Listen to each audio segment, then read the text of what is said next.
এক সুন্দর শান্ত সকাল। জানালার কাচ গলে নরম রোদ এসে পড়েছে রান্নাঘরের মেঝেতে। নীলা খুব যত্ন করে এক কাপ চা বানাচ্ছে। ধোয়া ওঠা কাপ থেকে এলাচির মিষ্টি একটা গন্ধ ভেসে আসছে, যা পুরনো দিনের কথা মনে করিয়ে দেয়। সে কাপটা ডাইনিং টেবিলে রাখল, কিন্তু রোহানের জন্য অপেক্ষা করল না। অন্যদিকে মুখ ফিরিয়ে নিজের কাজে ব্যস্ত হয়ে গেল। একটু পর রোহান ঘরে ঢোকে। টেবিলের উপর রাখা চায়ের কাপটা দেখে তার চোখ এক মুহূর্তের জন্য আটকে যায়। কাপটা তুলে নেয় সে, কিন্তু নীলার দিকে তাকায় না। দুজনের মধ্যে কোনো কথা হয় না, কিন্তু এই নীরবতার গভীরে একটা চাপা কষ্ট আর অনেকটা দূরত্ব স্পষ্ট বোঝা যায়। এই নিস্তব্ধতা দেখলেই মনে প্রশ্ন জাগে, কি হয়েছে তাদের মধ্যে?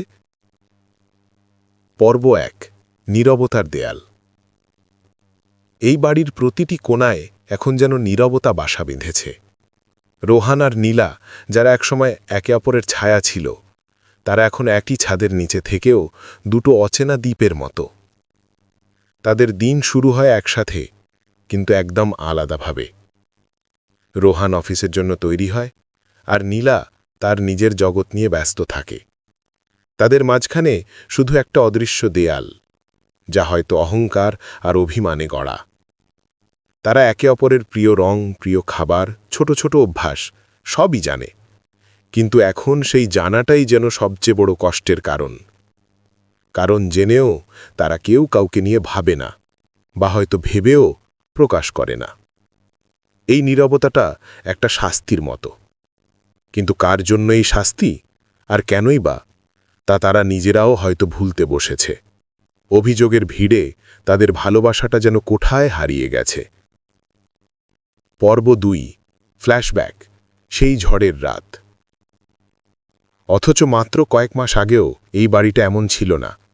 এখানে ছিল হাসি, আড্ডা আর অফুরন্ত ভালোবাসা। তাদের ছোট্ট বারান্দায় একসাথে বসে চা খাওয়াটা ছিল রোজকার অভ্যাস। সেদিন ছিল তাদের ৩য় বিবাহবার্ষিকী। রোহান অফিস থেকে ফেরার পথে নীলার পছন্দের বেলি ফুলের মালা আনতে ভুলে গিয়েছিল, আর তাতেই নীলার সারা দিনের অপেক্ষা এক মুহূর্তে অভিমানে পাল্টে যায়। শুরুটা হয়েছিল সামান্য অভিযোগ দিয়ে, কিন্তু দেখতে দেখতে তা পুরনো না পাওয়া আর জমে থাকা কথায় রূপ নেয়। তুমি আর আগের মতো নেই, নীলার এই একটা কথাই রোহানের অহংকারে গিয়ে লাগে। রোহানও পাল্টা জবাব দেয়, সারাদিন পর বাড়ি ফিরে একটু শান্তিও কি পেতে পারি না? ছোট্ট একটা বিষয় থেকেই যেন বিশাল এক ঝড় উঠে গেল। সেই রাতের পর থেকে তাদের মধ্যে কথার সুতোটা ছেড়ে যায়, আর কেউই সেই সুতোটা জোড়া লাগানোর চেষ্টা করেনি। অহংকার দুজনের মধ্যে এমন এক দেয়াল তুলে দিয়েছিল, যা ভাঙার শক্তি বা ইচ্ছে কোনোটাই তাদের ছিল না। পর্ব ৩, নীরব ভালোবাসার প্রকাশ। কথা বন্ধ হয়ে গেলেও কিছু অভ্যাস কিন্তু রয়ে গিয়েছিল। প্রতিদিন সকালে নীলার বানানো এক কাপ চা নীরবে হাজানো কথা বলে দিত। এটা শুধু একটা অভ্যাস ছিল না, ছিল ভালোবাসার এক নীরব প্রকাশ। রোহান হয়তো ধন্যবাদ দিত না, কিন্তু সে জানত এই চায়ের কাপটা শুধু তারই জন্য বানানো। অন্যদিকে রোহানও তার ভালোবাসা প্রকাশ করত নীরবে। এক রাতে যখন নীলা শীতে গুটিসুটি মেরে ঘুমিয়েছিল, রোহান আলতো করে তার গায়ে চাদরটা টেনে দিয়েছিল। ঘুমের মধ্যেই হয়তো নীলা সেই উষ্ণ স্পর্শটা অনুভব করেছিল।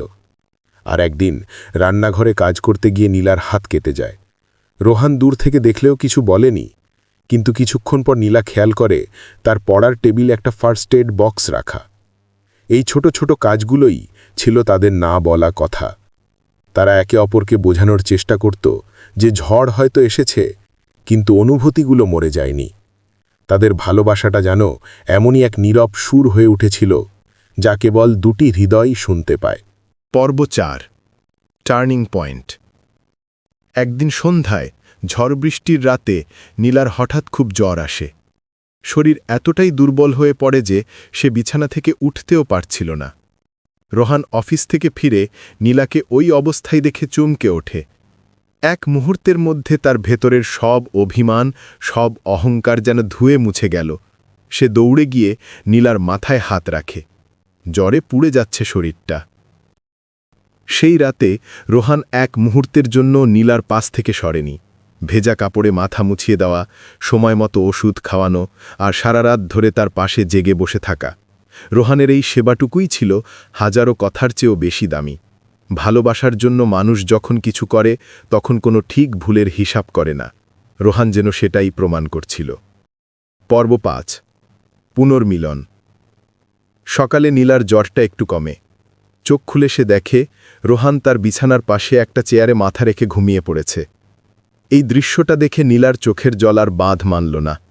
তার মনে হল, যে মানুষটার জন্য এত অভিমান, সে তো আসলে একটুও বদলায়নি। ভালোবাসাটা আগের মতোই আছে, শুধু প্রকাশ করার ভাষাটা হয়তো বদলে গেছে। নীলা আলতো করে রোহানের মাথায় হাত রাখে। রোহানের ঘুম ভেঙে যায়। ঘুম ভাঙতেই সে নীলার কপালে হাত দিয়ে জ্বর পরীক্ষা করে। দুজনের চোখাচোখি হয়। অনেক দিন পর তারা একে অপরের চোখের দিকে তাকালো। কোনো অভিযোগ নয়, কোনো অভিমান নয়, সেই চোখে ছিল শুধু মায়া আর জমে থাকা ভালোবাসা। নীলা ফিসফিস করে বলে, সরি। রোহান তার হাতটা নিজের হাতের মধ্যে নিয়ে আলতো করে চাপ দেয়, বলে, আমারও ভুল ছিল। এই দুটো ছোট্ট শব্দই তাদের মাঝখানের দেয়ালটা ভেঙে চুরমার করে দিল।